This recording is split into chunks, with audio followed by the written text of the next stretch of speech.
Can't say that got me pumped up. Well, so next up in the batting order, we've got Pete Beck, Executive Vice President of 49 Degrees, where he leads strategy, creative, and operations for his teams.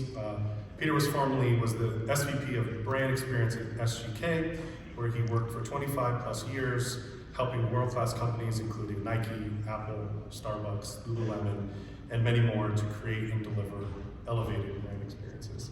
Welcome, Peter.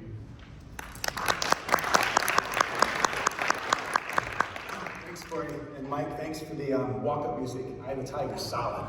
I was a little nervous, but that came on and ready to go. Just by way of a quick introduction and a setup for today's discussion, we're going to focus on college athletics, and we're going to focus on the guest experience, and that guest is a college recruit. My former life, I spent 25 plus years mapping guest journeys, creating brand activations, and working to attract and convert 18 to 23-year-olds, but selling them sneakers, selling them Xbox, selling them coffee, and now we're working to attract and retain 18 to 23-year-olds, really focused on college campuses. So before we get into talking about any solutions, what the future might look like, innovation, would love to start by just identifying why this, why now? Why is it relevant and germane to today's discussion? For 100 plus years, there wasn't real material impact to rules, to laws, or anything that would dramatically affect how a coach may go about recruiting a player. Real recent history, and I'll ask for a quick show of hands. It's after lunch, we get a little blood flowing. In 2018, can anyone just quickly shout out what happened in college athletics that really started to change the landscape in the movement? Please. That's coming up soon, right behind you. 2018. Portal opens. Not yet. That one's coming, right? So portal opens in 2018. It's a thing that a lot of student athletes weren't taking significant advantage of, unless you're in a distressed situation. And you know what? I'm not getting enough playing time. I don't like the way the coach is dealing with me. I'm going to go evaluate other options. It slowly started to evolve, right? Not a lot of movement. It didn't really impact. It's not getting the headlines it is today. 2020, globally, pandemic transpires. A lot of kids go back home, start to reflect, think about where they want to be, how they're going to spend their time, how they want to build their career, both on the court or field, as well as for the rest of their lives. A little bit more movement. 2021 happens. Name, image, likeness. So not only now can I leave for a distressed situation, but I can go get paid. If I'm that backup behind Caitlin Clark, I may have bounced last year, right? So how do I create opportunities to monetize my 5 years in college? That was never a thing. This is new news. So in the last couple years, when you look at the primary recruiting strategy, and as it goes to spaces that we all create, those were primarily player spaces only. Because the story, what we're there to do, the problem we're there to solve is, I will help you be the greatest athlete you can possibly be to help us as a team win championships, you be successful, and turn you from a girl into a woman and a boy into a man, right? That's the way the coaches drove the narrative. As it related to the spaces we created, they were primarily fundamental, functional brand spaces. There weren't a lot of emotional moments. And those that were primarily player spaces. Today, cultural shifts and expectations, social shifts and expectations. It's no longer the mess hall, the cafeteria. It's the nutrition center. It's no longer just about body performance, it's mind performance and mental. So there's a lot more to think about as we consider the amount of real estate we're there to cover. It gets real overwhelming really fast. So how do we very intentionally and thoughtfully begin to map what are the moments that matter? We don't have enough money, and there's not enough time to do all the things for all the people, but how do we organize the thinking and the design approach that ensures we're optimizing, first and foremost, the brand and school experience, and then secondarily, we're appealing to the student athlete, we're appealing to the interest of their parents, their grandparents, their brother and sister. There's a lot of other interesting influences in their lives, but we also want to make sure that they know that we care about them through a variety of different spaces. And so I want to walk through today a little bit of the approach to moment mapping, speak to a handful of spaces, but then what the different creative approach is. And what we find as well is that historically, a lot of schools would, again, try to tell all the things to all the people, and there's a lot of fractured, fragmented brand expression. There's a lot of fractured, disconnected sayings that really don't connect to one another. And, as in the great Seth Godin's words, there's a lot of wandering generalities versus meaningful specifics. So as you work through these moments, these spaces, they mean something, and they're very, very purposeful, and we want to ensure that we're addressing the needs intellectually as well as emotionally as we work our way through these spaces.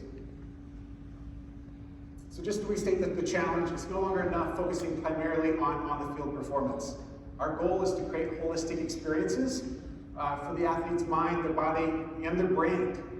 New thing, right? Brand's new, just as of 2 years ago. The approach, we want to map the journey, when, where, how. Where do we invest those wow moments? What are they? How do we think about them? What do we want that guest to think? What do we want them to feel? And then what do we want them to do in the way they're engaging in the space? And then the impact. The impact is we want to create elevated experiences. We want to inspire those recruits not just to sign, which is historically the goal, but we need them to stay, and we want them to share. Worst case, right? The portal opened yesterday. Already, after Connecticut and Iowa didn't win, stop going. So just after everyone finishes, the kids are already leaving. The kids are already heading in the portal. Bronny James came to USC last year. He's already leaving. So there's so much movement going on. How do we make sure that we retain the talent and give those guys a great experience while they're there? But then there are now hundreds and thousands of brand impressions you're going to have. Both those that you curate as the university, as well as those that you're inviting that are socially generated. So when we think about the spaces that kids are taking pictures of their brother or sister, or mom and dad, those are all really interesting photo moments to take advantage of. So as we think about moment mapping, again, just have a handful, but I want to talk about the feeling that we're working to generate. First impression, right? You have 15 to 20 seconds to make the first impression. That's vitally important. We have inspiration energy spaces, places that we want to drive performance. We want to sell a dream. Every kid grows up wanting to play in the WNBA, wanting to play in the NBA, going to the NFL. How do we sell that you can achieve your dream here? Places to rest, places to recover. When your body's broken or spirit's broken, where can we go and really, truly make ourselves whole? And then the closing pitch. So the coach's office historically was the coach's office, a place of intimidation. It's revered. It's not necessarily thought of historically, again, as a brand space, but a lot's changed now, and we'll walk through a couple examples of that. So first impression. What do we want that guest to think, feel, and do? We want to think this program's second to none. It's stand up. In this case, with Ole Miss, they want to bring championships forward. It's a place where we're going to win. They're going to bring a little school spirit in with the hotty-totty. And if you know, you know. And if you don't, it sounds like a crazy thing. But hotty-totty, if there's any Ole Miss grads in here, you know what I'm talking about. But it's creating that sense of school pride. You want to excite and engage. And ideally, create some curiosity where people are asking questions. What's that all about? Can I grab a picture there? How do we create engagement in the space if people just enter and start their day? Let me give you a real-world example, business problem. In the college athletics world, the AD acts much as the CEO or the general manager. In this case, the AD left. There wasn't anyone making business decisions at USC last spring. They signed the #1 women's recruit in Juju Watkins. She's amazing. The #1 men's recruit, Isaiah Collier. And, oh, by the way, they grabbed LeBron's son, Bronny James. All of a sudden, not just celebrities, but a-celebrities. There are real people that are going to be coming into our facility, and it hasn't been touched in 20 years. And our player spaces are feeling a little bit less than. And clearly, there were some brand decisions made 20 years ago with brand assets that were available, but it doesn't feel modern. It doesn't feel high performance. And I'm certainly not getting super pumped to go work out and go perform and go win games walking through this entry. This is what it's converted to. Obviously, it feels high performance, pulling out what are the major taglines, what are the major brand assets, how do we bring those to life where they feel energetic. That there's going to be high gloss, there's going to be intense light. It feels like a place that I'm going to get amped up to go perform at my highest level. Another example is Carolina. This is the after shot, but the before shot felt like an old library. A lot of oak, felt very dated. It didn't feel energetic, and as Coach had asked us to infuse into the space, is bringing some fun. Another type of space is inspiration and energy. So where are we going to perform at a high level or prepare for performance? It's the weight room. So when you think about the sights and sounds and smells, as you're yelling at you to do another rep and there's sweat and blood, these should feel the most intense. You're going to pull out your most aggressive brand colors. There's going to be a lot of contrast. We have mirrors on the back wall to really just kind of bring to life that intensity, that what you're sensing should also map to the rest of the environment. So I think creatively, as we approach these spaces, we're going to ramp it up. And there's going to be metal, and there's going to be acrylics, and there's going to be lights. We want people to think winning mentality. We want them to feel energized and focused, and we want them to give 110+% and lay it on the line for our school. So this is a great example. So when we set this one up as a before shot, imagine you're an Iowa football player. You guys are killing it, right? You 8-0, you're about to go on the field, you're going to play Michigan. And the coach comes out and you get the best speech he's ever given. Guys are smacking each other on the pads. And you go hang out here for about 5 minutes. As you're waiting for some music, you're waiting for the opening for you guys to go rush the field. That's what they were hanging out for. 60 years. They were hanging out there for 5 minutes before every game. Post shot. Pretty dramatic. All right, now I just got fired up by the coach. I have the Tigers playing. I'm ready to go. What do we do here? So from a creative perspective, a lot of what we'll talk about is that the most distracting spaces, or the spaces that are least desirable, make them go away. Paint them black. This makes it dramatic. It ensures that your focus is on, in this case, mantras. In this case, the things that they're trying to drive home to take it to a next level. Ideally, everything you do complements the next move. So from the locker room space, what's the next level up? And then when you hit that field, you see that crowd, you're already going to be juiced. So that's a lot of, I think, the approach to how we would think about connecting some of these bridge spaces so you don't have major disconnects and outages or big letdowns between high emotions. So another example and application of that for Florida. And you can see each expression of the brand is distinctively different. We're also going to run into constraints in real estate. So in this case with Alabama, it's a small space. I mean, the offensive linemen with their helmets on are bumping their head against the ceiling, right? So we couldn't drop in a powerful, a large lit logo. So we had to go up into the ceiling and then bring in lighting to create that effect and create that energy. And then ultimately, these end up being some of the greatest moments that the teams can then share via social and build that content pipeline. So selling the dream. I can be a pro here. It feels like this is a place, based on the coaching staff, the legacy, the history, the other people like me who have attended here, they've had the ability to go to the next level. They will give me the equipment, they will give me the knowledge, they'll challenge me to give me the tools that I need to go pro. So I want to believe I can do that. I want to feel energized and focused and motivated, and I want to work hard every day. And the school's going to benefit the more I work for that. What I did want to mention, I think, with regard to how things to think about with regard to analog versus digital content, depends on what kind of problem we're trying to solve, right? So if there are other ways to elevate and excite and immerse the guest, we'll bring forward a lot of digital content, and or where and when there's a massive amount of content that moves fast.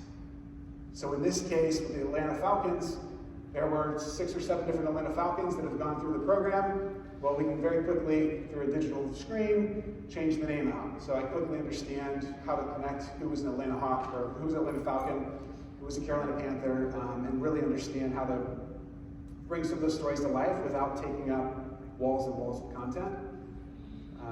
Another example, just using some projection mapping, pulling in found and fabricated elements behind the screens. There's just a number of different approaches you can apply and bring to life some of these NFL stories. And then just elevating and sharing success. The Olympics only happen every 4 years, and I think it's a huge opportunity to celebrate those individuals who not only performed at that school, but performed at the highest stage, at the highest level in front of the world. Celebrating and heroing those athletes is something that's incredibly special. And then relaxed recovery. This is the one part of the presentation I would say break brand rules. So when it comes to being restful and finding respite and being able to really, really, truly relax and disconnect. And again, there are situations where there are individuals that were going to go pro and they tore their Achilles, or that they can't play in the bowl game, and they're broken. I mean, broken physically, they're broken emotionally.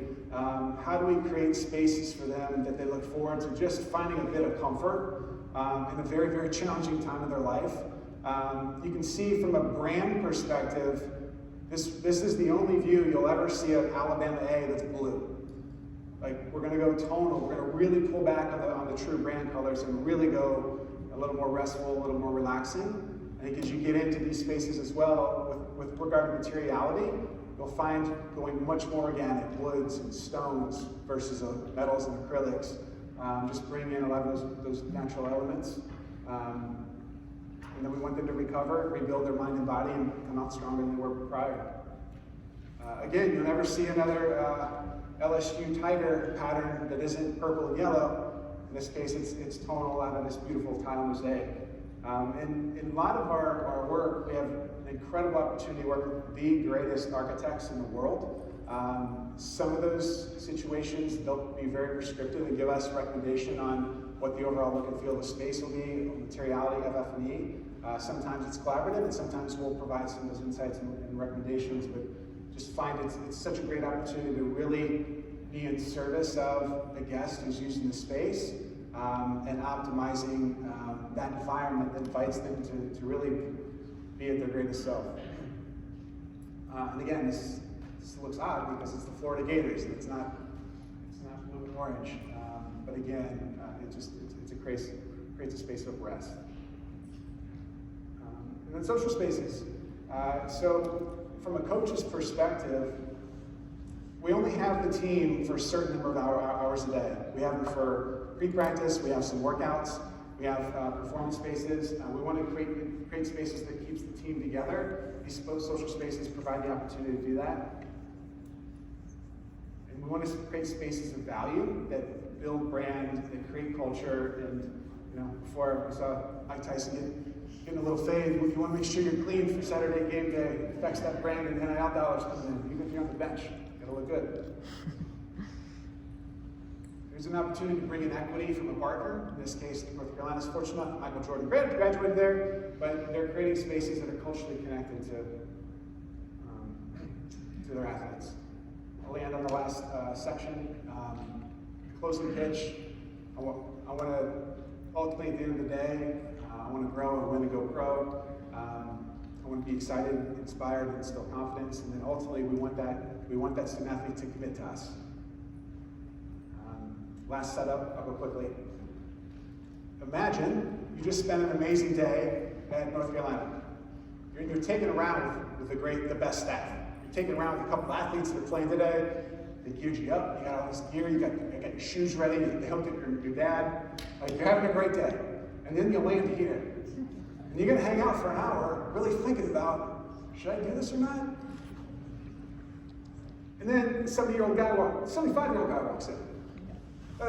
Coach, there's coach. Now I'm really thinking about, is this the place that I want to spend the next 4 to 5 years of my life? How does this person get me? How is this person connected to culture? How is this connected to the place that I want to go? And the transformation of this space really helps to intuitively tell that story. In this case, Matt Brown, while he's 75, he's got the best Jordan collection you've ever seen. It's highlighted here, but he has a whole closet in the back. He also is connected, he has massive, massive music festivals. He's completely connected to the arts and culture. And then in terms of how we package things, there are historical delivery vehicles that deliver historical information, and there's also new and different ways to deliver content that make it special, bespoke, and much more modern. That last one that he closes on is, he has 50 years in sport. So he's collected a lot of rings and a lot of watches. There's an amazing collection. He was historically presenting those in an old watch box, in an old ring box. Hey, come on over, let me take the dusty watches. Today, he's got this gorgeous, beautiful hard surface table. Brings you over, mom, dad, grabs your drink, puts a little button on the side. Out from the bottom of the table rises this beautiful structure, and inside of that are these gorgeous jewelry and watches. Right? So I think there's a really interesting opportunity to elevate the delivery vehicle and make the delivery vehicle for the content as or more interesting, in some cases, than the content itself. So with that, I just wanted to wrap up and highlight a few different types of spaces and how to think about it across college campuses.